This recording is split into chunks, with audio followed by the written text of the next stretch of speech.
Hello and welcome to Fractals of Fauna.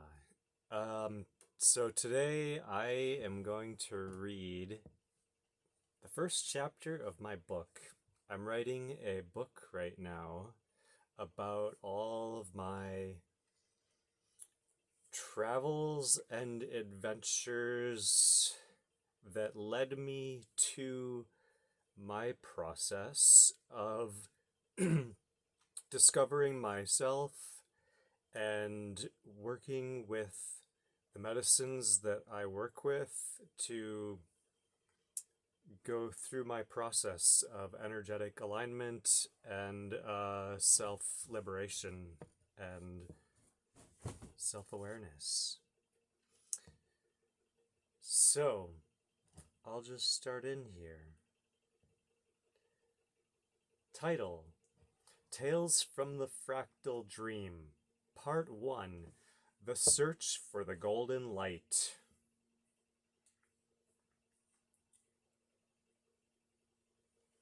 Remelk lay twisted on the cold, moist wooden bench as he wrapped his arms around his backpack and adjusted the poncho he had thrown over him, trying to get it to cover as much body as possible. It was a cool and very rainy night in northern Iowa, and at this point he was just praying for any sign that the lights he could see reflecting off the clouds nearby would be the sun coming up. He knew that he knew that would mean he had no chance of sleeping tonight, but at least the sun would bring the flipping of open signs on cafe doors and warmth and light. Not to mention he would be another calendar day closer to Burning Man, which was in itself exciting enough to keep him from sleeping much less when considering the cold wet night of attempted sleep in a random baseball dugout he took cover in yesterday evening when this storm rolled in. He got tired of trying to keep warm and being unable to sleep, so he got up and took out his all-natural rolling tobacco and rolled up a cigarette and sat in contemplation of his current situation while he puffed his tobacco stick. He had recently come to love rolling natural tobacco cigarettes, which gave him a moment of stillness and presence with the plant and the smoke and himself in his thoughts. He thought about how he had gotten to this point, where he was smoking away a sleepless night in a cornfieldville, Iowa, on the search for whatever was next for him. He had been unsatisfied with his life, and all the arrows pointed this way. He wondered if he was making a huge mistake, or reading the arrows wrong, or even unknowingly losing his mind and making up stories about himself in his mind and playing this epic game with himself. All he had to go on was this feeling. Things felt right somehow. It was the mind being worrisome and anxious and paranoid that made him question all his decisions and make his mind start to spin. So he puffs on the cigarette a little harder, which makes his head spin a little more. I guess I'll put this out for now, he says to himself. He thinks about the life he left behind, the job he quit, his friends and family who were mostly weary about his decision to set out for a new life for himself. He knew he had to do it. He felt more free than he had in many years. He couldn't remember ever having this level of freedom in his life. He was on the road with no one to slow him down or tell him what to do, and only had to be in northern Nevada in 5 days for the most epic festival yet.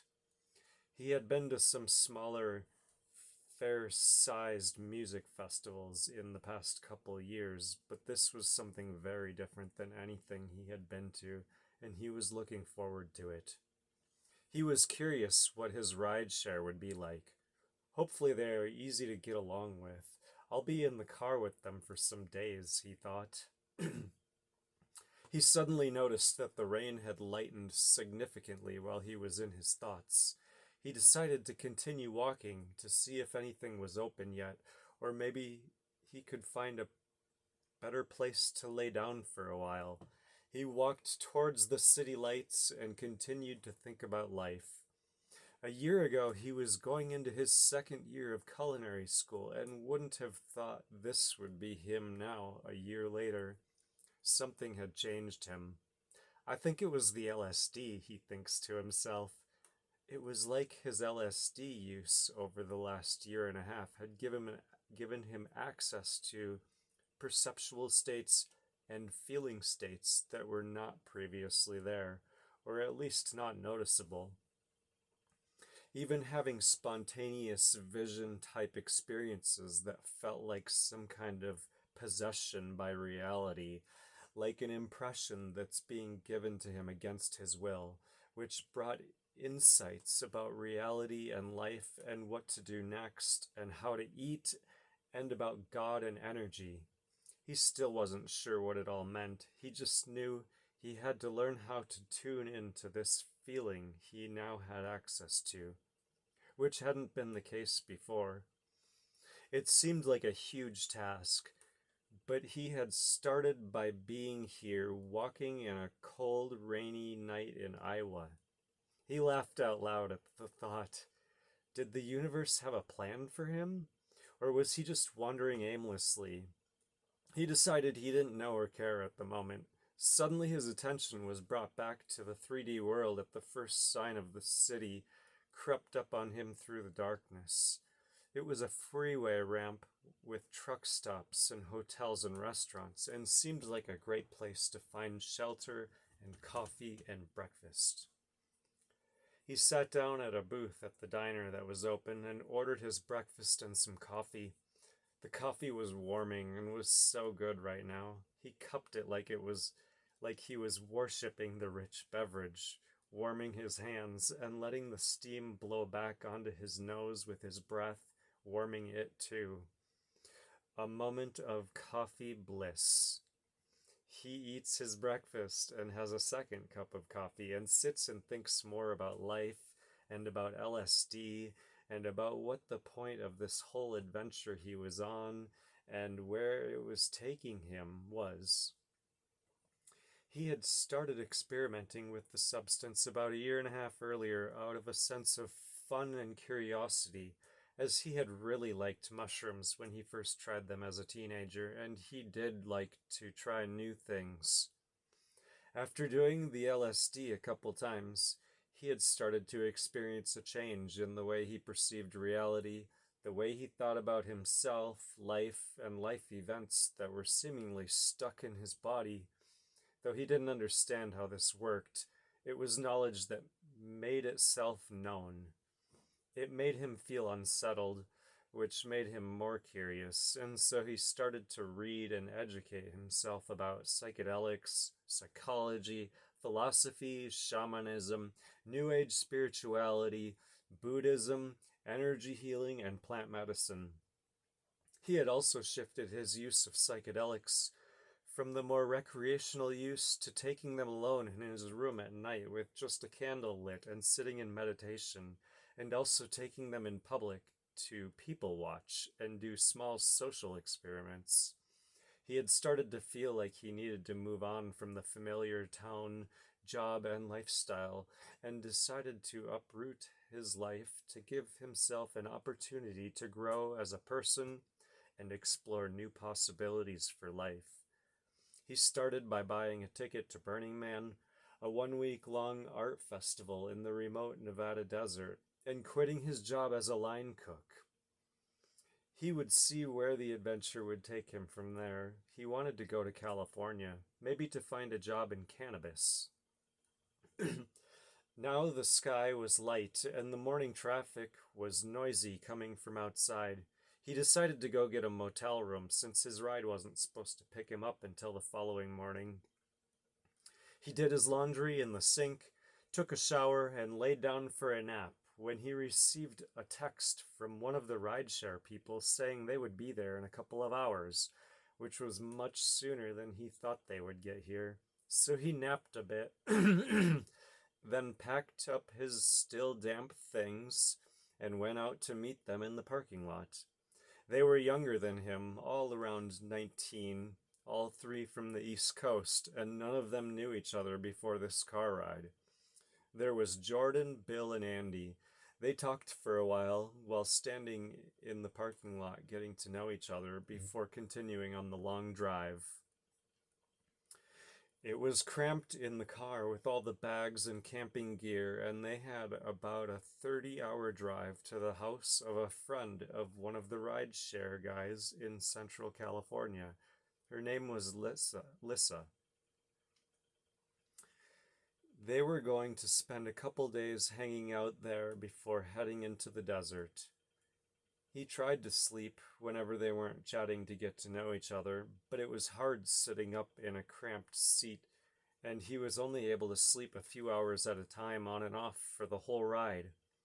When they got to Salt Lake City, they took Interstate 15 south to go around the south end of the Sierra Nevadas, which was the fastest way to Monterey Bay, where they were headed. He thought to himself how much southern Utah felt like being on another planet or something. He gawked at the mountain and desert scenery, taking it all in, the adventure, the constant changing environment, the constant sense of movement. He felt like he was kind of getting a high from it all. They continued on through Vegas and once in California cut off the interstate and headed west.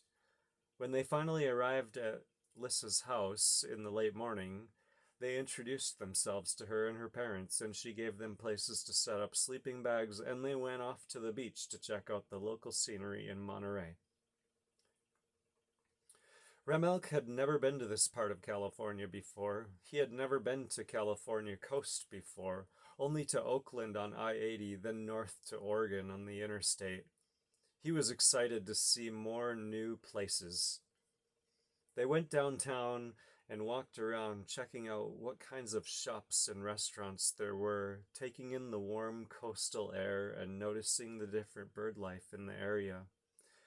Once at the beach, they spent a long while just sitting and gazing out and taking it all in.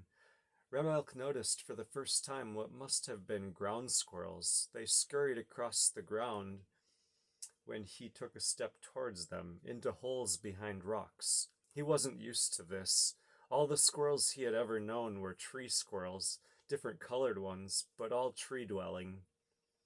They walked for a while along the water, getting their feet in, picking up different stones and chunks of seashells and other wildlife remains that were interesting. By the time they decided to turn around, Remelk had a small collection of pieces of beach in his pocket, which he played with by rubbing different pieces between his fingers and trying out different stones and shells to see what the sensation was like. "Hey, does anyone else want to smoke a spliff?" asked Remelk. Everyone wanted to join, so he sat and rolled one up for everyone, using herb he had grown at home before he left. They sat and talked about nothing, and watched the waves roll in and the tide creep up closer to them.